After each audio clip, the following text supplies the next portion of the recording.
नमस्कार दोस्तों, स्वदेशी ज्ञान सागर में आप सभी का हार्दिक स्वागत है। तो दोस्तों, आज की इस वीडियो में मैं आपसे चर्चा करने वाला हूं रंगून की बेल के विषय में, जिसे हिंदी में रंगून की बेल और मधुमालती कहते हैं और उर्दू में इसे इश्क पे चांद, गुजराती में इसे बरमासीनी बेल और बरमासी बेल कहते हैं और बंगाली में इसे मधुमंजरी, नेपाली में इसे बाजा फूल, मराठी में इसे विलायती चमेली और रंगन चा बेल कहते हैं और अंग्रेजी में इसे म्यांमार क्रीपर और चाइनीज हनी शकल कहते हैं। और इसकी बात करें तो पूरे भारतवर्ष में इसे बाग बगीचों और विशेष करके घरों पर इसे लगाया जाता है। घरों पर लगी यह बेल इतनी शोभाकार लगती है कि इसे देखते ही बनता है।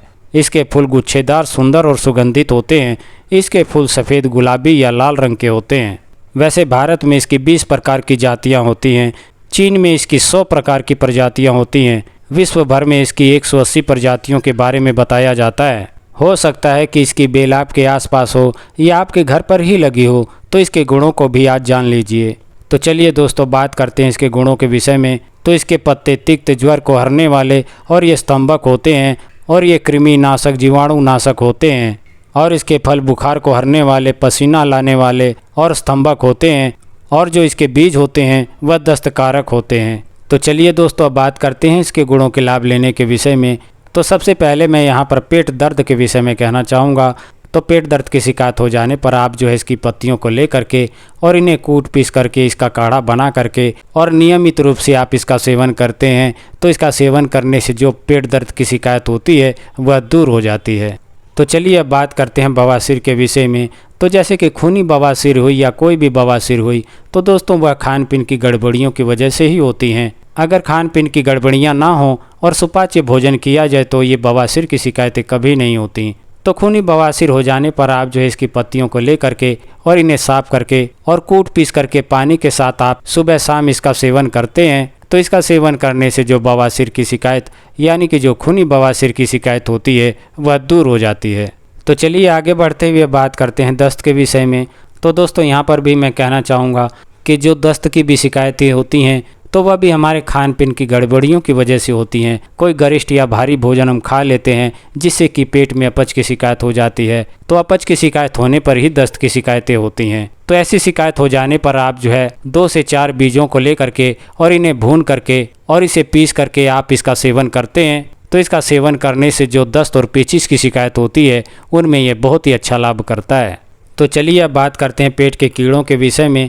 तो पेट में अगर कीड़ों की शिकायत हो जाती है तो इसके पके हुए बीजों को ले करके और इन्हें कूट पीस करके बारीक कर लें और इसमें शहद मिला करके आप इसका नियमित रूप से सेवन करते हैं, तो इसका सेवन करने से जो पेट के कीड़े होते हैं वह मिट जाते हैं। तो चलिए चर्चा को आगे बढ़ाते हुए बात करते हैं अब खाज खुजली के विषय में। तो खाज खुजली की शिकायत हो जाने पर आप जो है इसकी पत्तियों को ले करके और इन्हें पीस करके इसका लेप तैयार करें और इसका लेप खाज खुजली वाली जगह पर लगाते हैं, तो इसका लेप लगाने से जो खाज खुजली की शिकायत होती है वह मिट जाती है। तो चलिए दोस्तों, अब बात करते हैं बुखार के विषय में।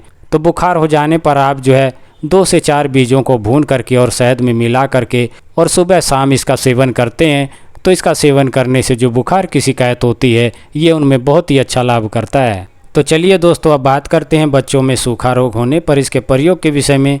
तो बच्चों में अगर सूखा रोग की शिकायत हो जाती है तो उसमें आप जो है 1 से 2 बीजों को ले करके और इन्हें भून करके और बारीक पीस लें। बारीक पीसने के बाद में इसमें शहद मिला करके और सुबह शाम इसका सेवन बच्चों को करवाते हैं, तो इसका सेवन करवाने से जो सूखा रोग की शिकायत होती है वह दूर होती है। तो दोस्तों, बच्चों के पेट में भी कीड़ों की शिकायत हो जाती है। तो बच्चों के पेट में अगर कीड़े की शिकायत हो जाती है तो उसमें आप जो है 3 से 4 बीजों को ले करके और इन्हें पीस करके आप शहद के साथ इसका सेवन करवाते हैं, तो इसका सेवन करवाने से जो बच्चों के पेट के कीड़े होते हैं वह मिट जाते हैं। तो चलिए अब बात करते हैं दांत के विषय में। तो दांत की शिकायत हो जाने पर आप जो है इसके पत्तों को ले करके और इन्हें बारीक पीस लें। बारीक पीसने के बाद में इसका लेप आप दांत वाले स्थान पर लगाते हैं, तो इसको लगाने से जो दांत की शिकायत होती है वह मिट जाती है। तो आशा करता हूं कि मेरी ये जानकारी आपको पसंद आई होगी। मेरी ये जानकारी आपको पसंद आई तो कृपया करके चैनल को सब्सक्राइब करें, इस वीडियो को लाइक और शेयर भी करें, साथ ही बेल आइकन को भी प्रेस कर लें ताकि आने वाली हर वीडियो आप तक पहुंचती रहे। तो आपके स्वास्थ्य की कामना के साथ अब मैं आपसे विदा चाहूँगा। नमस्कार, जय हिंद, जय भारत।